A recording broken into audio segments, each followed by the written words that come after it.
कहीं ना कहीं से ये हम सब ने सुन रखा है कि पूरे प्रिपरेशन में मॉक टेस्ट सबसे ज्यादा इंपॉर्टेंट है, और फिर भी आज के दिन 50% एस्पिरेंट मॉक टेस्ट नहीं दे रहे। उसमें से भी 20 to 30% एस्पिरेंट्स को ये नहीं पता कि एग्जैक्टली मॉक टेस्ट कैसे देना है और उसे किस तरीके से प्रॉपर एनालिसिस करना है। सो इस वीडियो में डिस्कस करते हैं मॉक टेस्ट देने का एग्जैक्ट तरीका और उसे प्रॉपरली किस तरीके से एनालिसिस करना है ताकि आपका स्कोर जो है वो बढ़ सके। वेल, एक तरफ सब लोग ये तो कहते हैं कि मॉक टेस्ट बहुत ज्यादा इंपॉर्टेंट है, लेकिन ये बात भी सही है कि अगर 11th वेस्ट हो चुकी है, अगर हमारा सिलेबस पूरी तरीके से कंप्लीट नहीं हुआ और तब अगर हम मॉक टेस्ट देते हैं तो मॉक टेस्ट के अंदर में स्कोर बहुत ज्यादा कम आता है। और यहीं पर सबसे बड़ी प्रॉब्लम निकल कर आती है। मॉक टेस्ट के अंदर में जो गलतियां कर रहे हैं उसे इंप्रूव करने की जगह सबका फोकस मार्क्स के ऊपर में होता है, बस उस नंबर के ऊपर में होता है। मॉक टेस्ट से ज्यादा उसका एनालिसिस ज्यादा इंपॉर्टेंट होता है कि जितनी भी गलतियां आप उस टेस्ट के अंदर में कर रहे हो उसे आप नेक्स्ट टाइम किस तरीके से इंप्रूव करोगे। Our preparation is like a vector. अगर आपको आईआईटी तक पहुंचना है तो मैग्नीट्यूड और डायरेक्शन दोनों इंपॉर्टेंट है। Well, magnitude to person very करता है, लेकिन जो डायरेक्शन है, जहां आज के दिन ज्यादातर लोग ऑनलाइन प्रिपेयर कर रहे हैं, ये आइडेंटिफाई करना बहुत ज्यादा मुश्किल होता है कि कौन सही गाइड कर रहा है और कौन गलत। तो इस वीडियो के अंदर मॉक टेस्ट का इंपॉर्टेंस डिस्कस करते हैं, उसे देने का एग्जैक्ट तरीका डिस्कस करते हैं और उसका प्रॉपर एनालिसिस किस तरीके से करना है वो डिस्कस करते हैं, जिससे आपका स्कोर जो है वो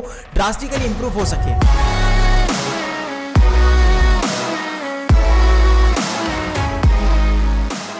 सो पॉइंट नंबर 1, मॉक टेस्ट इसलिए होती है ताकि जो मिस्टेक्स आप आपके फाइनल एग्जाम में करोगे वो आप आपके मॉक टेस्ट के अंदर में कर दो, ताकि हर दूसरे मॉक टेस्ट के अंदर में आप उसे इंप्रूव करते जाओ। और आज ज्यादातर एस्पिरेंट्स जहां सिलेबस कंप्लीट ना होने के कारण या कम स्कोर के कारण मॉक टेस्ट को अवॉइड कर रहे हैं, वहीं अगर हम मॉक टेस्ट के एग्जैक्ट प्रॉब्लम के ऊपर में फोकस करें तो हम अपना स्कोर बहुत अच्छे तरीके से और बहुत इजीली इंप्रूव कर सकते हैं। और मेरी प्रिपरेशन के अंदर में कहीं ना कहीं यही चीज ने मुझे बहुत ज्यादा मदद की थी मेरे स्कोर को इंप्रूव करने में। So point number 2, mock test का लेवल बहुत ज्यादा मैटर करता है। उसकी लेवल एग्जैक्ट आपके एग्जाम के लेवल की होनी चाहिए, ना बहुत ज्यादा डिफिकल्ट ना बहुत ज्यादा आसान। वेल, इसके ऊपर हम ज्यादा डिस्कस नहीं करेंगे क्योंकि इसके ऊपर में आपको बहुत सारी वीडियोस मिल जाएगी। Now third point, mock test का एनालिसिस किस तरीके से करना है। ये एक ऐसा टॉपिक है जो यूट्यूब के ऊपर में कोई क्लियर नहीं कर रहा। मॉक टेस्ट देना इंपॉर्टेंट नहीं है, उसका एनालिसिस ज्यादा इंपॉर्टेंट है। अगर आप उसे प्रॉपरली एनालाइज कर देते हो और अगले मॉक टेस्ट के अंदर में अगर आप उसे इंप्रूव करते हो तो आपका स्कोर जो है वो एक के बाद में ड्रास्टिकली इंप्रूव होना स्टार्ट हो जाएगा। सो मेंस और एडवांस के क्वेश्चन टाइप और पैटर्न दोनों में फर्क होता है। मेंस के प्रीवियस ईयर पेपर को जब आप एनालाइज करोगे तब आपको ये दिखेगा कि सेम टाइप के क्वेश्चन नेक्स्ट ईयर भी रिपीट हो रहे हैं, और वहीं जब आप एडवांस के पेपर को देखोगे तो उसके अंदर में हर साल यूनिक क्वेश्चन आते हैं। सो मेंस के अंदर में ज्यादातर क्वेश्चन आपको ऐसे दिखेंगे जिस टाइप के क्वेश्चन आपने पहले सॉल्व कर रखे, और एडवांस के अंदर में आपको कंप्लीटली एक नया क्वेश्चन दिया जाएगा जिसको आपको ऑन पॉइंट बैठकर सोचना है और उसे सॉल्व करना है। सो स्टेप नंबर 1, सबसे पहले ये नोटिस करना है कितने क्वेश्चन करेक्ट है, कितने अनकरेक्ट है और कितने अनसॉल्व्ड है। अब जो क्वेश्चन इनकरेक्ट या अनसॉल्व्ड है उसमें आपको ऐसे क्वेश्चन आइडेंटिफाई करना है जिस टाइप के क्वेश्चन आपने पहले सॉल्व कर रखे हो, और एक टाइप के क्वेश्चन ऐसे होंगे जिस टाइप के क्वेश्चन आपने पहले कभी सॉल्व ही ना किए हो।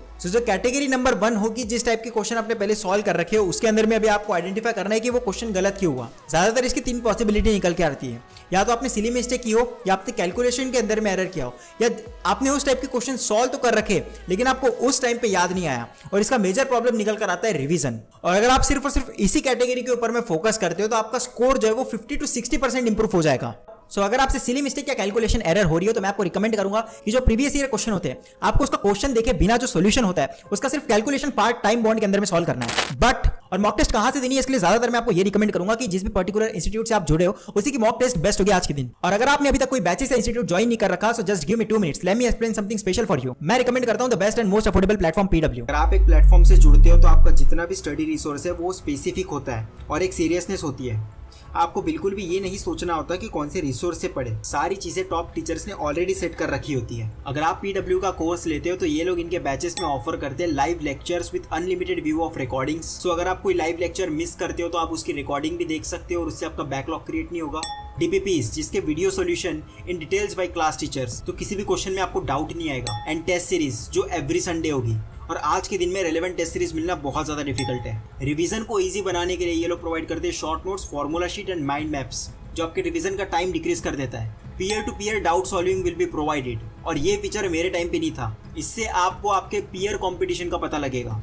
कुछ लोग बैचेस के बारे में पूछ रहे थे तो मैं आपको स्पेसिफिकली बैचेस बता देता हूँ। Arjuna JEE fast track for class 11th जिसका प्राइस है सिर्फ 3200 रुपीज और जो स्टार्ट हो चुका है 18th सितंबर से। Lakshya JEE fast track for class 12th जिसका डिस्काउंटेड प्राइस है 3200 रुपीज और जो स्टार्ट हो चुका है 18th सितंबर से। For JEE mains and advance 2024 Prayas JEE fast track for dropper जिसका डिस्काउंटेड प्राइस है सिर्फ 3500 रुपीज और जो स्टार्ट हो चुका है 21 सितंबर से for JEE mains and advance 2024। और इन सारे बैचेस की लिंक आपको नीचे डिस्क्रिप्शन में मिल जाएगी। And don't forget to use my code जो आपको स्क्रीन पे दिख रहा होगा। इन बैचेस के अलावा आपको चैप्टर वाइज स्टडी या रिवीजन करने में हेल्प करने के लिए पॉकेट कोर्स भी अवेलेबल है एट जस्ट ₹49 ओनली, जहां आपका हर चैप्टर के लिए मिलेंगे one shot video lectures and practice sheets having 50+ questions in quiz format and test series. इन सारे बैचेस को खरीदने के लिए आप मेरा कूपन कोड भी यूज कर सकते हो जो आपको स्क्रीन पे दिख रहा है।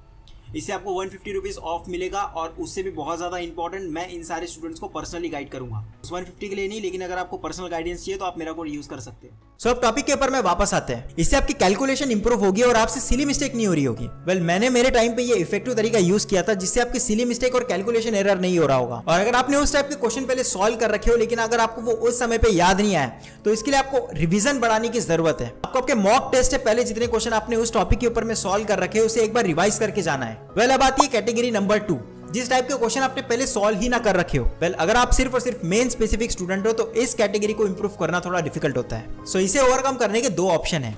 एक तो आप जितने क्वेश्चन सॉल्व कर रहे हो उसकी आपको क्वांटिटी बढ़ानी पड़ेगी ताकि इस टाइप के क्वेश्चन भी उसके अंदर में इंक्लूड हो जाएंगे। और सेकंड ऑप्शन, आपको आपकी क्रिटिकल थिंकिंग डेवलप करनी पड़ेगी कि कोई भी नया क्वेश्चन अगर आपको उठाकर दे दिया जाए तो आप उसके टाइम बाउंड के अंदर में आप उसे सॉल्व कर सकते हो। और अगर आपका फोकस सामने जाकर एडवांस भी है तो आपको स्पेशली इस कैटेगरी के ऊपर में फोकस करना चाहिए। और क्रिटिकल थिंकिंग को डेवलप करने के लिए मैं आपको सजेस्ट करता हूं कि जब आप क्वेश्चन प्रैक्टिस करते हो टाइम बाउंड के अंदर में तो जितने क्वेश्चन उसमें से सॉल्व नहीं हो रहे उन सारे क्वेश्चंस को अलग निकालो और उसे दिन में 2 से 3 बार अलग अलग ट्राई दो। जब तक क्वेश्चन सॉल्व नहीं होते उसका सॉल्यूशन नहीं देखना है और वैसे ही आपको 2 से 3 दिन तक करना है। जब आप एक किसी भी पर्टिकुलर क्वेश्चंस को 5 से 6 बार अपना ट्राई दे चुके हो उसके बाद में जाकर आपको उसका सॉल्यूशन देखना है और ये आइडेंटिफाई करने की कोशिश करनी है कि वो क्वेश्चन मेरे से सॉल्व क्यों नहीं हुआ। इससे आपकी क्रिटिकल थिंकिंग डेवलप होगी। अगर आपको कोई भी नया क्वेश्चन दे दिया जाए तो आप उसे टाइम बाउंड के अंदर में सॉल्व कर सकते हो। और क्रिटिकल थिंकिंग को डेवलप करने का एक ही तरीका है कि जितना आपके दिमाग के ऊपर में जोर पड़ेगा, जितनी डिफिकल्टी आप फेस करोगे उतना वो धीरे धीरे डेवलप होते जाएगा और एक पॉइंट के बाद में वो आपको यूज्ड टू हो जाएगा और आप बड़े आसानी से एडवांस लेवल के क्वेश्चन भी बड़े आसानी से सॉल्व कर सकते हो। एक और इंपॉर्टेंट चीज मैं आपको बता दूं, ये जो कैटेगरी नंबर 2 है न्यू टाइप क्वेश्चन की, अगर आप इसे छोड़ भी देते हो तो आप 70 to 80% पेपर इजीली क्लियर कर सकते हो, but only in mains. So in short आपको आपकी क्वेश्चन प्रैक्टिस जो है वो बढ़ाना पड़ेगा। उसकी में बहुत सारे क्वेश्चन ऐड करने पड़ेंगे क्योंकि मेंस के अंदर में हर साल 70 to 80% क्वेश्चन ऐसे होते हैं जो सेम टाइप के रिपीट हो रहे होते हैं, बस वैल्यूज के अंदर में थोड़े बहुत चेंजेस होते हैं। और अगर इस तरीके से आप हर एक मॉक टेस्ट का प्रॉपर एनालिसिस करते हो और जो तरीका मैंने आपको बताया उससे अगर अपना कैलकुलेशन और सिली मिस्टेक को भी अगर इंप्रूव कर लेते हो तो आपके एग्जाम में 70 to 80% स्कोर तो इजीली आ जाएगा। वैसे बहुत ज्यादा इंपॉर्टेंट है कि मॉक टेस्ट से ज्यादा इंपॉर्टेंट मॉक टेस्ट का एनालिसिस करना होता है। और अगर आप हर दूसरे मॉक टेस्ट के अंदर में इसे इंप्रूव करते जाते हो तो आपका स्कोर जो है वो एक टाइम के बाद में ड्रास्टिकली इंप्रूव होना स्टार्ट हो जाएगा। और ये वही चीज है जिसने मुझे सबसे ज्यादा मदद की थी अपने टाइम पे मेरा स्कोर इंप्रूव करने में और मेंस के अंदर में 99 परसेंटाइल लाने में और एडवांस क्लियर करने में। So if you like this video make sure you subscribe this channel. और अगर आपको ये जानना है कि इस टाइम के ऊपर में बेस्ट टेस्ट सीरीज कौन सी है तो नीचे कमेंट के अंदर में मेंशन कर देना। So stay tuned for the next video. This is Dheeraj from IIT Madras signing of.